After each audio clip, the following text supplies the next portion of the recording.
रब कदीर का शुक्र है कि उसने हमें और आपको इंसान बनाया है और इंसान बना के सुन्नी मुसलमान बनाया है।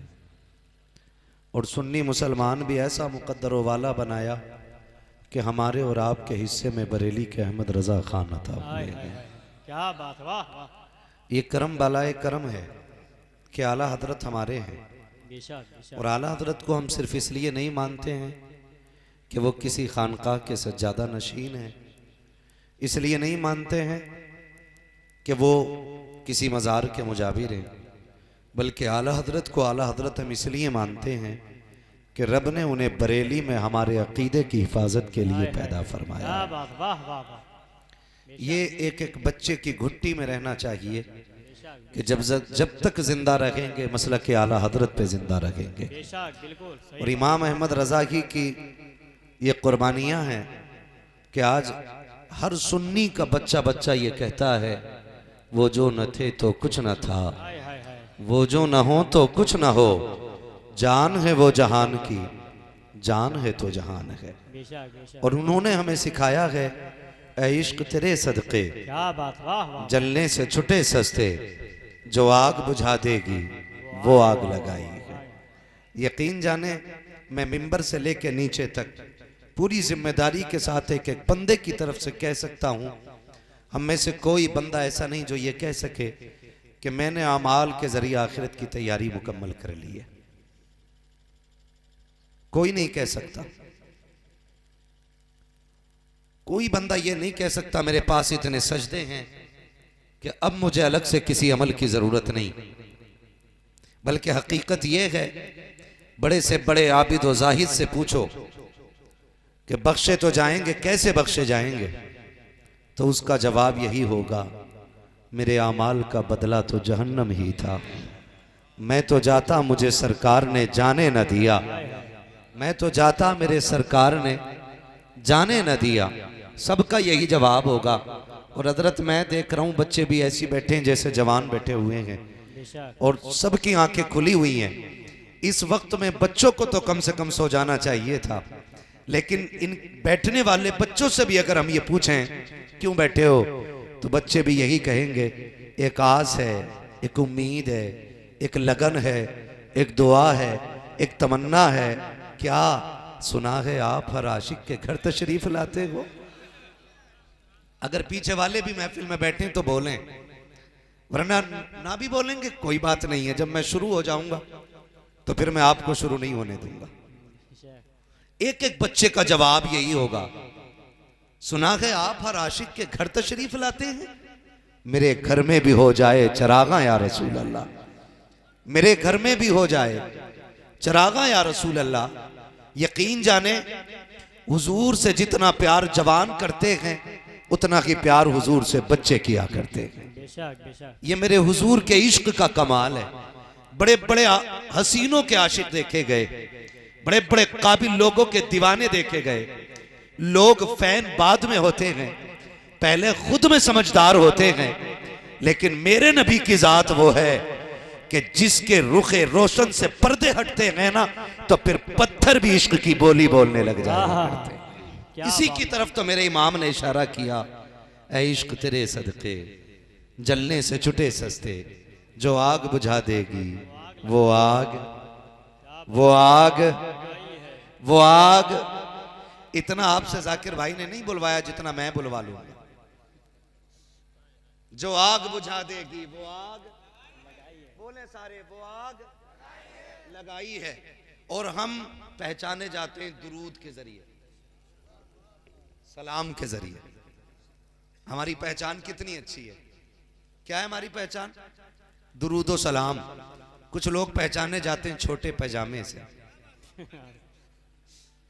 लंबे कुर्ते से, है ना, बिना मूंछ के चेहरे से,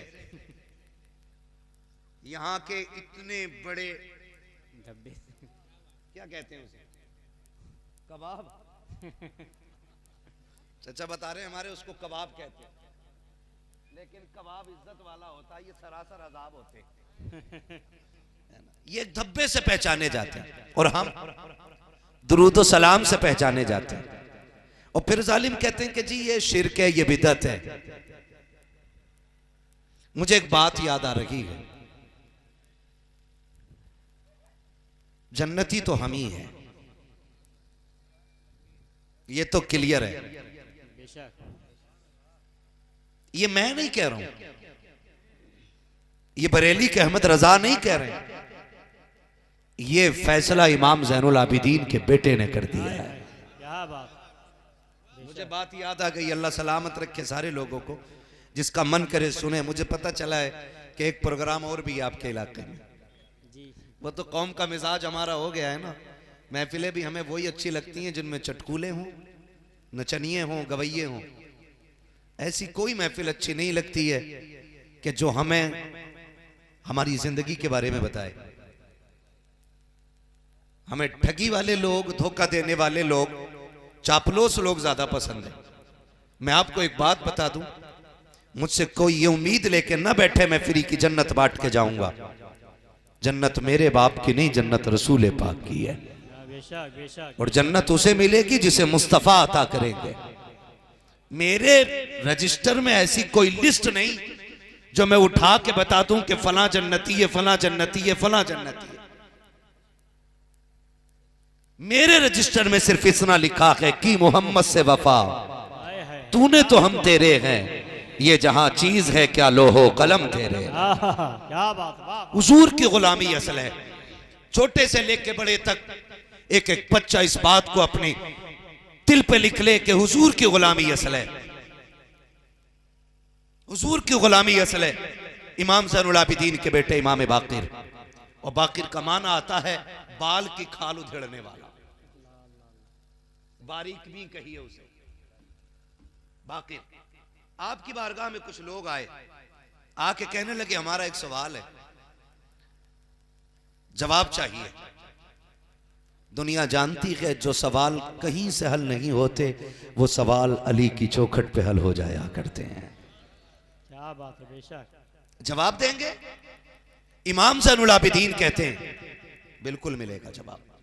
इस बात को सीने पे लिख लेना एक एक बच्चा, ताकि कल अगर कोई वहबड़े की औलाद तुम्हारे सलाम पे, तुम्हारे कयाम पे पाबंदी लगाए, तो ये बात कह के उसके मुंह को हमेशा के लिए बंद कर सको। ये याद कर लीजिए, अक्सर हमारे नौजवान बाहर रहते हैं, मुंबई, दुबई, कोयत। अब तो अल्लाह खैर फरमाए, जो लोग 3 साल दुबई में काट आते हैं ना, तो वो यहाँ के टांगे फैला के नमाज पढ़ना शुरू कर देते हैं और कहते हैं असल दीन तो यही है। कुछ लोग हैं ऐसे, सारे नहीं हैं जी, कुछ लोग ऐसे, तो उनका तरीका यहां लाके। आपसे मेरी गुजारिश इतनी है, कहीं भी जाइए मसला के आला हजरत ना छोड़िए। बेशक बेशक। अगर इससे हटे, यूं समझो सावधानी घटी, हटी दुर्घटना घटी, दुर्घटना घटी, वहां से आके टांगे फैला के कह रहा नहीं नहीं असल दीन तो ये काबे में भी ऐसी नमाज होती है, मस्जिद नबी में भी ऐसा देखा है, हरम में पढ़ने वाले को ऐसा देखा है। मैंने कहा तो इसमें कौन से कमाल की बात है? अगर हरम में इब्लीस पहुंच जाए तो क्या वो इंसान बन जाएगा? मुझे बता तो सकी। एक दौर काबे ने ऐसा भी तो देखा था कि वहां पे 365 बुत रखे हुए थे, तब क्या कहोगे? क्या वो बुतों को रखने वाले भी सही थे या बुत भी सही थे? याद रखिएगा, चाबी किसी के भी पास पहुंच जाए वो हक पे नहीं होगा, हक पे वही होगा जिसका दीन वो होगा जो दीन अबू बकर सिद्दीक ने सिखाया है, जो उमर ने दिया है, जो उस्मान गनी ने दिया है, जो हैदर कर्रार ने दिया है। जन्नत में वही जाएगा जिसका ये नारा होगा, तुम्हें जाना तुम्हें माना, ना रखा गैर से काम, लिल्लाहिल हम्द में दुनिया से मुसलमान। क्या बात है, नारे तकबीर, नारे रिसालत, मसलके आला हजरत, फैजाने आला हजरत। क्या बात, वाह वाह वाह। धोखे में ना पड़ना कि वहां का इमाम ऐसा करता है। वो भाई याद रखिएगा, इश्क और अदब जो हिंदुस्तान में पाया जाता है ना, वो कहीं नहीं मिलता है। आप देखें हमारे हिंदुस्तान में नमाज की एहतियात देखें, पूरे कपड़ों में पढ़ते हैं, टोपी हर जवान के सर पे होगी, है ना। और कुछ बाहर जाके चले, इंडिया के बाहर निकल जाओ ना, तो कोई इतने में नमाज पढ़ रहा है, कोई बिना टोपी के पढ़ रहा है, कोई बनियान में खड़ा हो गया है। हाँ, और ये कौम तो वो ऐसी है, वो जो जमातें लिए फिरते हैं ना, कौन सी जमात बोलते हैं इधर, हैं? गौरैया, क्या बात है, नए नए नाम सुनने मिलने मौलाना, गौरैया जमात, ठीक है ना। तो वो फिरते ना, वो तो उनसे कहो ना जी मैं ना पाक हूं, तो कहते हैं चल कोई बात नहीं, मुंह तो पाक है, ऐसे ही मस्जिद में ले जाते हैं। हाँ, ऐसे ले कहते चल मुंह तो पाक है, चल मस्जिद में, चल मस्जिद में, चल मस्जिद में। ये ऐसी जमातें भी इंडिया में फिर रही हैं। लेकिन हम इश्क वाले लोग भी हैं, हम अदब वाले लोग भी हैं। अदब भी हमारी जमात के अंदर है। कितना अदब है, सलाम होता है ना तो हमारी कौम का छोटा सा बच्चा भी अदब में खड़ा हो जाया करता है। वो जानता है कि सलाम हुजूर पे पढ़ा जा रहा है ना। और उनका बड़ा वाला मौलवी जिसने 10-15 हजार बकरे खा रखे, वो अब भी कह रहा शिरक है। इन्हें शिरक भी आज तक कहना नहीं आया। शिरक, बिद्दत, ये कंडीशन है लोगों की। दुआएं मांगा करो अल्लाह जब तक जिंदा रखे, मसला के आला हजरत पे जिंदा रखे। तो इमाम बाकिर की बारगाह में ना शख्स आया, कहने लगा सवाल है मेरा, जवाब मिलेगा? फरमाने लगे पूछ। उसने कहा मेरे मोहल्ले में एक शख्स है, उसके पास चंद बाल हैं और वो ये कहता है कि ये हुजूर के बाल हैं। तो इमाम बाकिर से उसने कहा क्या आप बाल देख के पहचान लेंगे किसके, बता देंगे क्या वो हुजूर के हैं कि नहीं? कितना मुश्किल सवाल था। मैं अपने बाल तोड़ूं, इनके तोड़ूं, इनके तोड़ूं, 4, 5, 8, 10 लोगों के बाल इकट्ठे करके आपको दे दूं, मैं कहूं पहचानो कौन सा बाल किसका है? पहचान लेंगे हम लोग? बोले बोले, बात समझ में आ रही है तो पहचान सकते हैं हम लोग? नहीं पहचान सकते ना। सवाल मुश्किल था। इमाम बाकिर कहते हैं जा लेके आ। वो गया और पूरी डिब्बी उठा लाया, इमाम बाकिर के पास लाके हुजूर ये हैं, इनमें बताइए कौन से बाल हुजूर के हैं और कौन से नहीं हैं। इतना समझ गए ना। आपने कहा लाइए, आपने वो डिब्बी ली, सारे बालों को निकाला और निकालने के बाद डिब्बी के ऊपर रख दिया और फरमाने लगे अब सारे लोग खड़े हो जाए। सारे लोग खड़े हो गए। हुजूर अब क्या करना? कहा मेरे नाना पे सलाम पढ़ना शुरू कर दिया जाए। ये रोकते हैं मस्जिदों में सलाम पढ़ने और कहते कहां लिखा जी खड़े होकर पढ़ना चाहिए? तो ये कहां लिखा के लेट के पढ़ना चाहिए? भाई ये भी बताओ ना, ये कहां लिखा के लेट के पढ़ो, बैठ के पढ़ो? पढ़ो जागे जैसे पढ़ो। ये हमारा अदब है कि हम खड़े होकर पढ़ते हैं। इमाम ज़ैनुल आबिदीन ने सारे दरबारियों को खड़ा किया कि सारे खड़े हो जाएं। सारे खड़े हो जाते हैं। अब हुजूर की बारगाह में सलाम पढ़ा जा रहा है। जब सलाम पढ़ा जाने लगा ना तो जो बाल हुजूर के थे ना, उनमें वो बाल हरकत करने लग जाते हैं। हरकत किए तो जितने बाल हुजूर के थे वो सलाम के साथ साथ सीधे खड़े हो जाते हैं। सीधे खड़े हो गए, सलाम होता रहा, बाल खड़े भी रखे, झूमते भी रखे।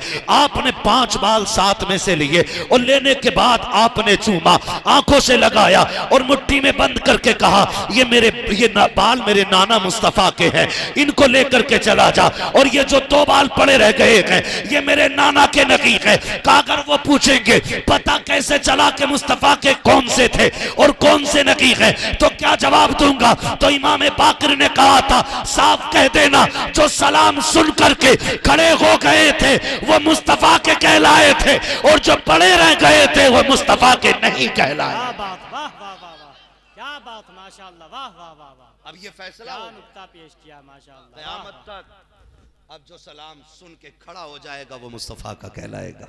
बेशक बेशक। एहसान मानो आला हजरत का, उन्होंने हमें सिखाया सलाम पढ़ना, उन्होंने हमें सलाम पढ़ना सिखाया।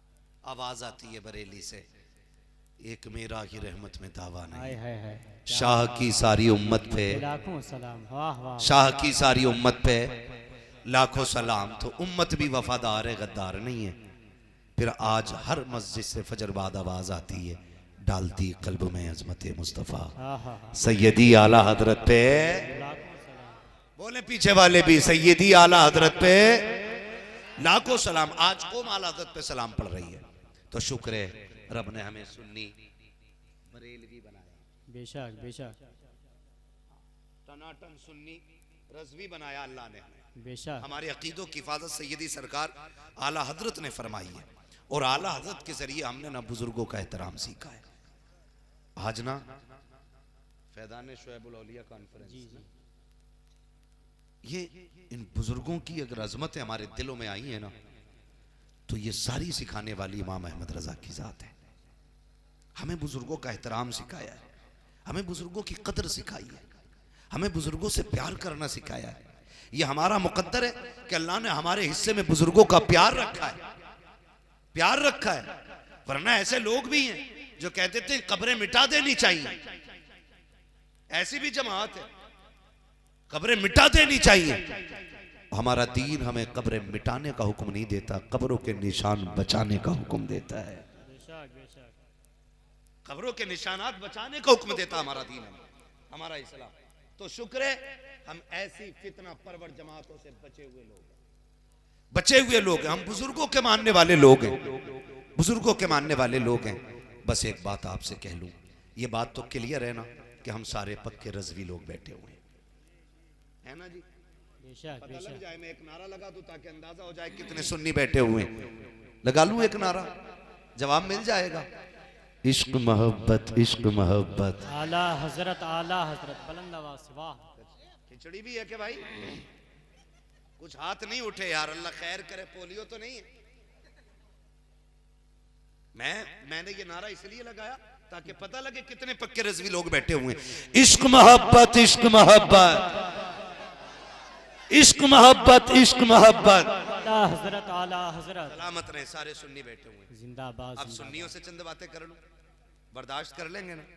सुन्नियों से भी थोड़ी सी गुजारिश, थोड़ी सी बर्दाश्त कीजिएगा, बातें थोड़ी कड़वी होंगी। अब मैं आईना हूं, दिखाऊंगा दाग चेहरे के, जिसे खराब लगे सामने से हट जाए। बातें कड़वी हैं, लेकिन याद रखिए दवा जितनी ज्यादा कड़वी होती है फायदा उतना ज्यादा होता है, फायदा उतना। और जो बच्चे कड़वी दवा नहीं खाते हैं फिर उनके डायरेक्ट इंजेक्शन लगा करता है। अल्लाह करे गोली और खुराक से बंदे ठीक हो जाए, ठीक है ना? हम सारे सुन्नी लोग हैं, सुन्नी सहीउल अकीदा लोग हैं। बेशक बुजुर्गों से प्यार हमारी पहचान है, लेकिन इस प्यार में थोड़ी सी गड़बड़ी हो गई है। आगे नूरानी भाई सलामत रखे। मेजबान अक्सर जो है ना परेशानी रहती है, तवज्जो है ना? इस अदब के अंदर ना थोड़ी सी गड़बड़ी आ गई हमारी मोहब्बत में। वो गड़बड़ी क्या है? जो मकसद हमारा बुजुर्गों को मानने का था वो खत्म हो रहा है। लोग अलग तरीके से मानने लग गए। क्यों? हजरत शुएबुल औलिया का तज़किरा करने की जरूरत क्या थी? तो इन उलमा से पूछो, ये सारे बताएंगे मकसद ये था कि हम इनकी जिंदगी को पढ़ें और अपनी जिंदगी को इनकी जिंदगी जैसा बना लें। बेशक बेशक यही तो मतलब है। हम अपने बुजुर्गों की जिंदगी को इसलिए पढ़ते ताकि हमारी जिंदगी उनकी जिंदगी की जैसी हो जाए। बेशक लेकिन हुआ क्या? चंद नफ्स परस्त लोगों ने, चंद अना परस्त लोगों ने, चंद मतलबी लोगों ने पूरी सुन्नियत का बेड़ा गर्क करके रख दिया। आप कहेंगे कैसे? हर बंदा सोशल मीडिया से जुड़ा हुआ है। वो जिनकी अपनी नस्लों का पता नहीं, वो मसला के आलादत पे भौंक रहे हैं। जिनकी शक्लें खिंजीर से बदतर होती हैं, वो इमाम अहमद रजा के नजरिए को टारगेट करते हैं। वो कहते हैं लो जी ये है बरेलवी। क्यों? जब कोई जाहिल पीर हमारी सीधी आवाम से सजदे करवाता है ना, तो इस पे शैतान हंसता है। और हम इसे सुन्नियत का सबसे बड़ा यूं समझें कि अलम समझते हैं कि जो पीर परस्ती कर ले वो सबसे बड़ा सुन्नी है। यही उम्मत बनाई थी हुजूर ने। बताओ बुजुर्गों के नाम पे कितने तमाशे हो रहे हैं। मैं गारंटी के साथ कहता हूं, लखनऊ से लेके आप जितना भी पूर्वी इलाके चले जाइए, उर्स के नाम पे कव्वालियां हो रही हैं, तमाशे हो रहे हैं, मुकाबले हो रहे हैं। हाथ जोड़ के कहता हूं नौजवानों, तुम्हारी हलाल कमाई का पैसा है, बड़ी मेहनत से कमाते हो, परदेश रहते हो, माँ बाप की जुदाई बर्दाश्त करते हो, तब जाके एक रुपया कमाया जाता है। बहन बेटी से दूर रहते हो, तब जाके पैसा कमाया जाता है। कई कई दिन तो ऐसे गुजर जाते हैं कि 2 वक्त का खाना 1 वक्त में खाते हो, तब जाके 2 पैसे कमाते हो। उस पैसे को किसी अय्याश पीर के कहने पे न लौटाना, किसी नचनिए भड़ुए के कहने पे न लौटाना। अपने कीमती पैसे को किसी कव्वाल और किसी मुकाबले वाली नचनिया औरत पे मत लौटाना। तुम नहीं जानते हो इस तरीके ने कौम का बेड़ा गर्क कर दिया कि ये दीन तो मुस्तफा ने नहीं दिया था, ये शरीयत मुस्तफा की नहीं है। मजार इसलिए नहीं बनाए गए थे कि इन पे तमाशे किए जाएं, मजार इसलिए भी नहीं बने थे कि इन पे नचनिए ला करके डांस कराए जाएं। चल मेरे साथ, मैं तुझे शुएबुल औलिया की चौखट पे लेके चलूं, चल मेरे साथ, मैं तुझे सूफी मिल्लत की चौखट पे लेके चलूं। चलो इनसे चल के पूछें मजार किसका बनता है, तो ये कहेंगे सुनो, न नाचने वालों के मजार बने गए, न डांस वालों के मजार बने गए, न कव्वाली वालों के मजार बने गए। मजार हमेशा उनके बनते हैं जो दिन में रोजे रखते हैं, रातों को उठ उठ के अपने रब के लिए सजदे किया कर। वाह वाह वाह, नारे तकबीर, नारे रिसालत, मसलके आला हजरत, फैजाने औलियाए कराम, नारे तकबीर। क्या बात है, वाह वाह। ऐसी महफिल में कतन न जाना जो उर्स के नाम पे तमाशे बन गई हो। बताओ मेले नहीं लगते हैं उर्सों में? मुझे बताओ किसके घर की बहू बेटी नहीं जाती है उस मेले में? मुझे बताया जाए। मैं 36 ऐसे उर्स बता दूंगा जिसमें बहन बेटियां गई और उसमें फिर इज्जतों पे उंगलियां उठी हैं। बेशक जी। ये किसके घर की बेटी है? या तो तेरे घर की बेटी है या मेरे घर की बेटी है।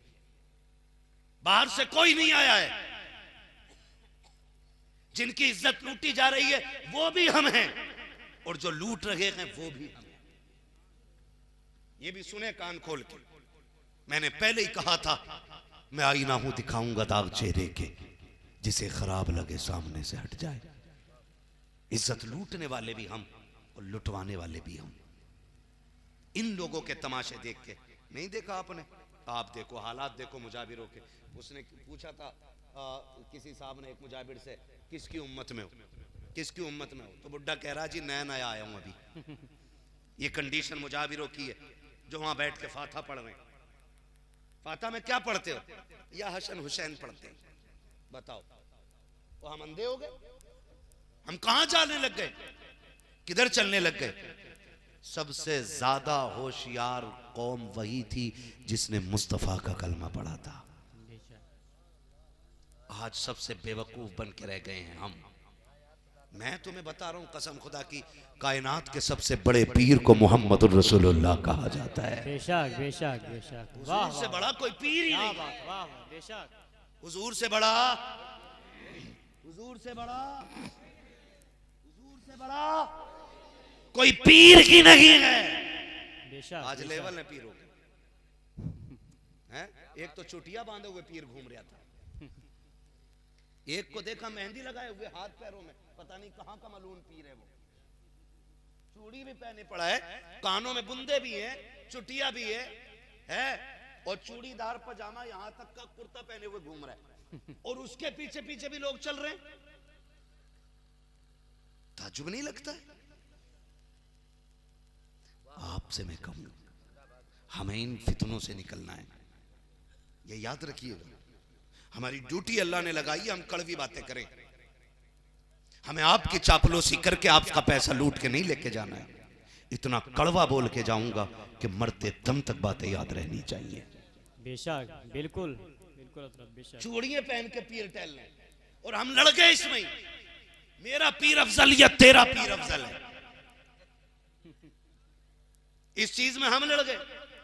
मेरे पीर के बारे में तूने क्या कहा, तेरे बारे में मैंने क्या कहा। भाई सबको छोड़, अपने गरिबान में झांक के देख तेरा हाल क्या है और मैं देखूं मेरा हाल क्या है। सब अपनी अपनी सोच है ना। मेरी कब्र में मेरा पीर नहीं आएगा, आपकी कब्र में आपका पीर नहीं आएगा। अपनी कब्र में आपको लेटना है, मेरी कब्र में मुझे लेटना है। बेशक बेशक। तो फिर तैयारी भी अपनी अपनी करनी चाहिए, तैयारी भी अपनी अपनी करनी चाहिए। आज हालात है जी, माफ कीजिएगा, मैं नहीं जानता हूं आप किससे मुरीद हैं और किससे नहीं, लेकिन ऐसा मिजाज बिगड़ा है, निजाम मैं कदा कुछ इस तरह बिगड़ा है ऐसा कि उन्हीं को जाम मिलता है जिन्हें पीना नहीं आता। बेशक बेशक। एक जगह देखा हो, दाढ़ी बिल्कुल नहीं और बाल यहां तक, और वो कह रहा मैं आपके पैर दबाना चाहता हूं। मैंने क्यों? कह रहा कुछ नेकियां मिलेंगी। मैंने कहा बाल कटवा के ना छोटे कर ले, ये दाढ़ी पूरी कर ले, अल्लाह इसी नेकी के सदके में तुझे जन्नत दे देगा। कह रहा बाल नहीं कटवा सकता। मैंने क्यों नहीं कटवाएगा? हमारे पीर साहब ने मना किया है। शरीयत के खिलाफ अगर बाप भी हुक्म दे, उसकी भी फर्माबरदारी का हुक्म नहीं। बेशक। ये शरीयत है मुस्तफा की, जबकि बाप का हर हुक्म माना जाता है।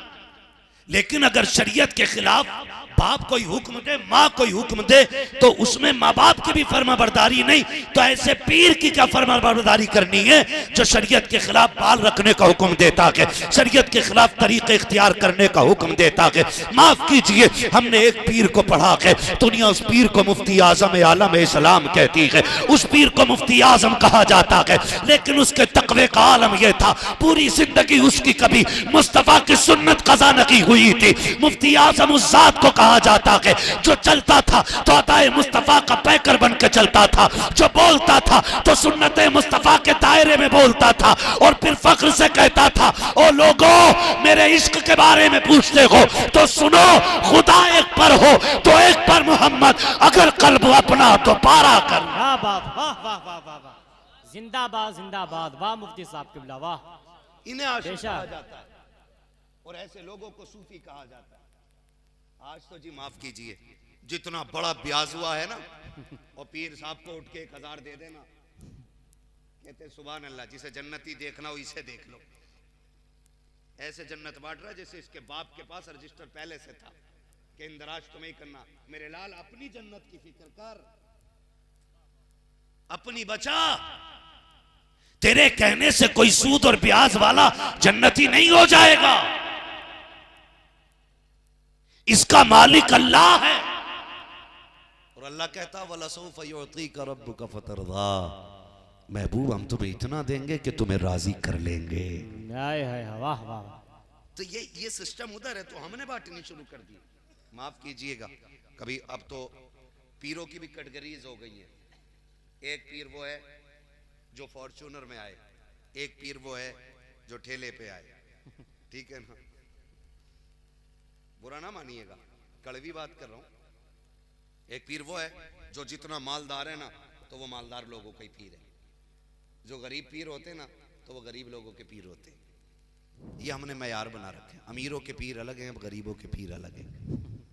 याद रखिएगा, यहाँ की गाड़ी और शानो शौकत से कोई फर्क नहीं पड़ने वाला। मजा तो तब है कि जब जनाजे में शानो शौकत पाई जाए, तब मजा है जिंदगी का। आज देखें, गलत नहीं कह रहा हूँ, कई खानकाहों में तो मैंने जाना ही बंद कर दिया, सिर्फ इसलिए कि मुंह देखे जाते हैं।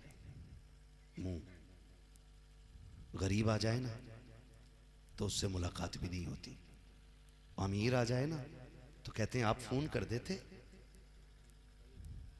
देते, हम खुद आ जाते, आप कैसे आ गए सेठ जी।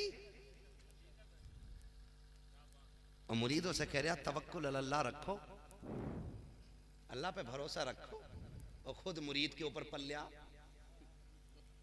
अपने बच्चों के कपड़े मुरीद बना के दे रहे, और मुरीद से कह रहा तवक्कुल अल्लाह रखो।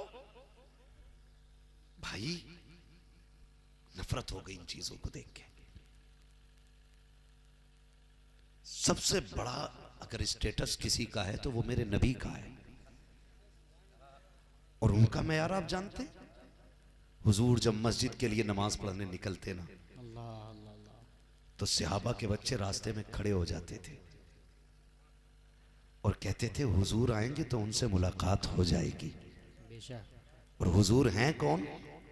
बेइजाजत जिनके घर जिब्रील भी आते नहीं, कद्र वाले जानते हैं कद्र शान अहले बैत। हाँ, ये मेरे हुजूर की शान है, उनके घर की इज्जत है कि बेइजाजत उनके घर जिब्रील तक नहीं आता। ये उनका अपना स्टेटस है। और